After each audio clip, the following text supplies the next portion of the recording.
Breaking news, amakuru mashya. Perezida Kagame yageze Doha ni nyuma y'umwuka mubi uri mu karere. Ibiganiro bikomeye na Emir wa Qatar bigiye guhindura isura y'umubano wa Afrika n'akarere k'uburasirazuba bwo hagati, Middle East. Nongeye kubaha ikaze inshuti bakunzi ba Pilot News TV muri edisi idasanzwe turi kubagezaho, turi ku meza yacu y'amakuru mpuzamahanga. Ni tariki ya 12 Nzeri 2025 kandi hari inkuru ikomeye iri kuba mu mutima w'uburasirazuba bwa hagati, Middle East. Perezida w'u Rwanda Paul Kagame amaze kugera Doha muri Qatar hashize umunsi umwe gusa.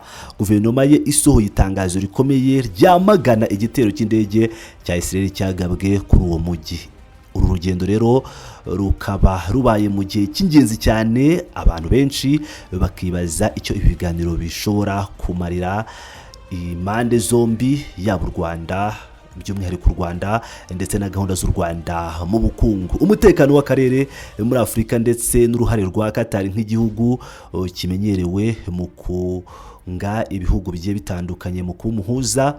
Gumana natwe rero hano kuri Pilot News TV ubundi tukugeze inkuru yose uko yakabaye. Icyambere turebe ibyabaye nk'uko byatangajwe n'ibiro bya perezida mu kanya kashize. Perezida Paul Kagame yakiriwe mu buryo bw'icyubahiro ku kibuga cy'indege mpuzamahanga cya Hamad na Sultan bin Saad bin Sultan Al Mukahiti, minisitiri w'ububanyi n'amahanga wungirije wa Qatar. Perezida yari kumwe n'intumwa zikomeye zigizwe n'abajyanama be mu by'ubucuruzi, umutekano n'iterambere.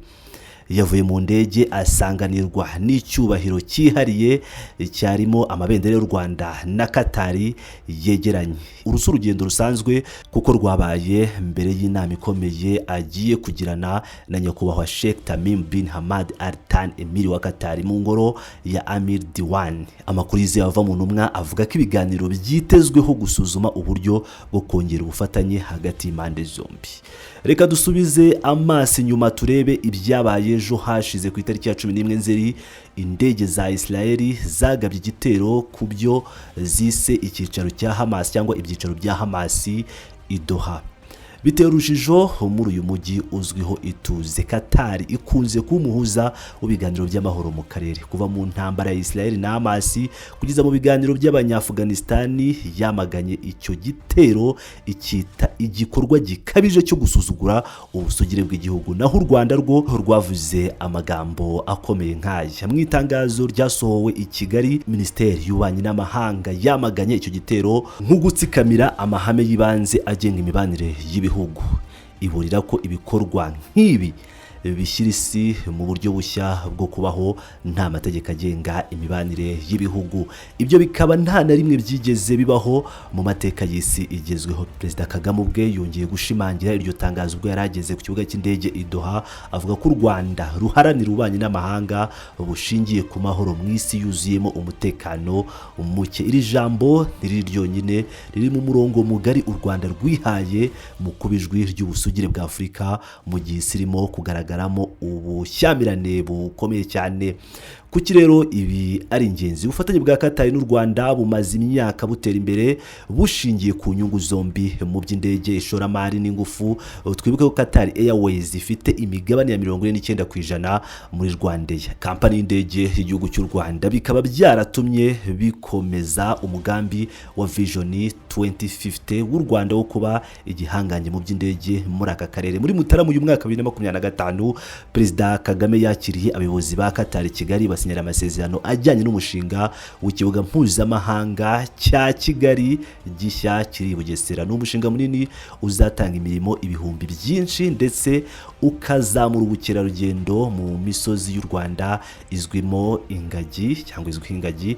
Ibiganiro byo kuri uyu munsi bishobora gukomeza kuri uwo murongo. Abazi neza iby'iyo nama bavuga ko hashobora no kuganirwa ku ishoramari rishya mu ikoranabuhanga mu Rwanda, ndetse bishoboke ko Qatar yazatanga inkunga mu buhinzi burambye cyangwa mu mishinga y'ingufu zisubira. Qatar ifite amafaranga menshi yavuye mu bucukuzi bwa gaze, iri kugenda ireba amasoko yo muri Afrika kugira ngo yongere ubukungu bwayo bitagombye gushingira gusa ku mbaraga za petroli.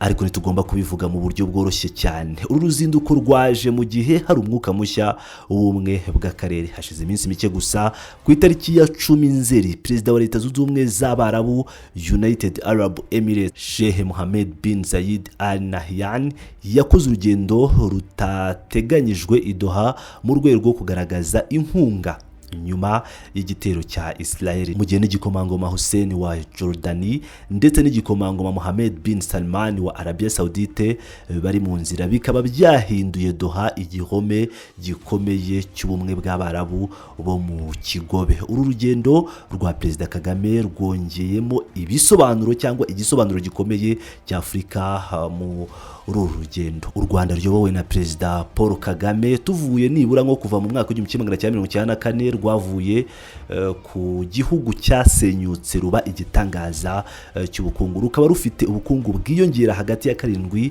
n'8% buri mwaka, naho Kigali ikaba imaze kumenyekana nk'umurwa mukuru usukuye kandi ufite umutekano kurusha indi muri Afurika. Nyamara nta kubura ibibazo. Hari abakeka uruhare rw'u Rwanda mu ntambara zo mu burasirazuba bwa Kongo, ibyo u Rwanda rwakunze guhakana, by'umwihariko ku birego byo gushyigikira inyeshyamba za M23. Ikintu giteye amatsiko nuko Qatar yigeze kuba umuhuza muri bene ibyo bibazo bya Afurika.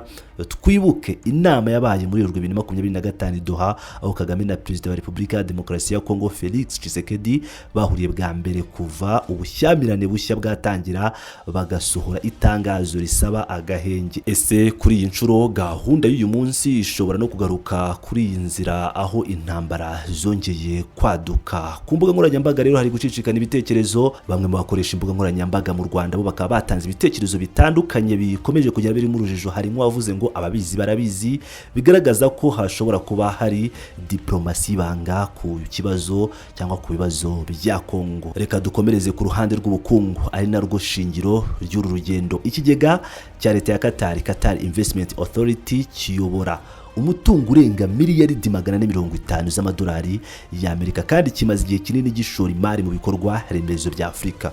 Ku Rwanda rukiri mu bibazo by'ingaruka za COVID-19 ku bucuruzi mpuzamahanga, ndetse rukaba rugerageza guhangana n'imihindagurikire y'ibihe nk'amapfa yo mu burasirazuba bwa Afurika. Ubufatanye na Qatar bushobora guhindura byinshi.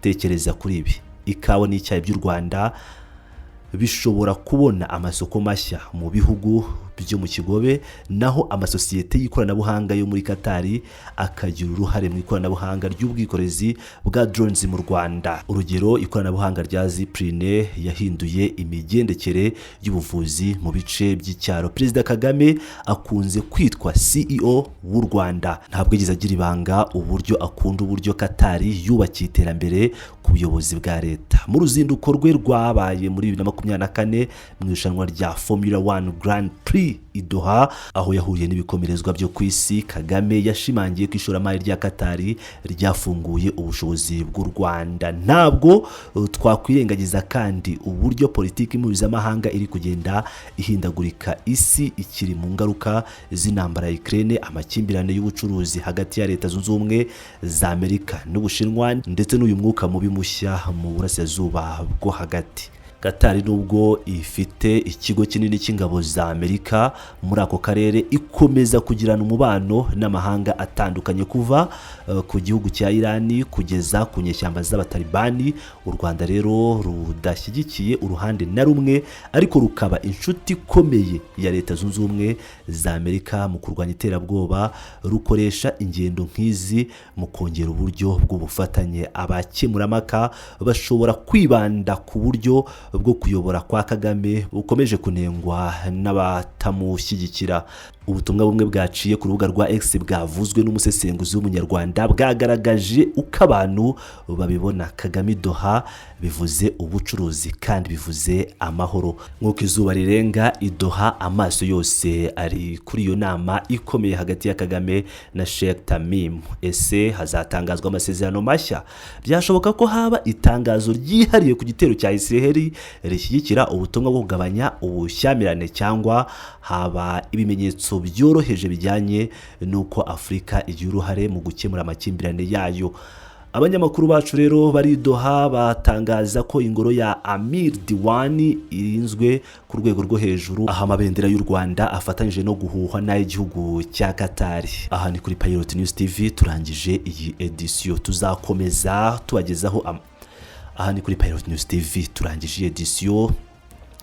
Aha ni kuri Pilot News TV turangije edition, tuzakomeza tubagezaho amakuru ko ibiganiro bigenda bigaragara kandi ibyavamo bishobora kugira ingaruka ku isoko ry'imari i Kigali ndetse no ku mahirwe y'amahoro mu karere k'ibiyaga bigari. Murakoze cyane kudukurikira, mwirirwe.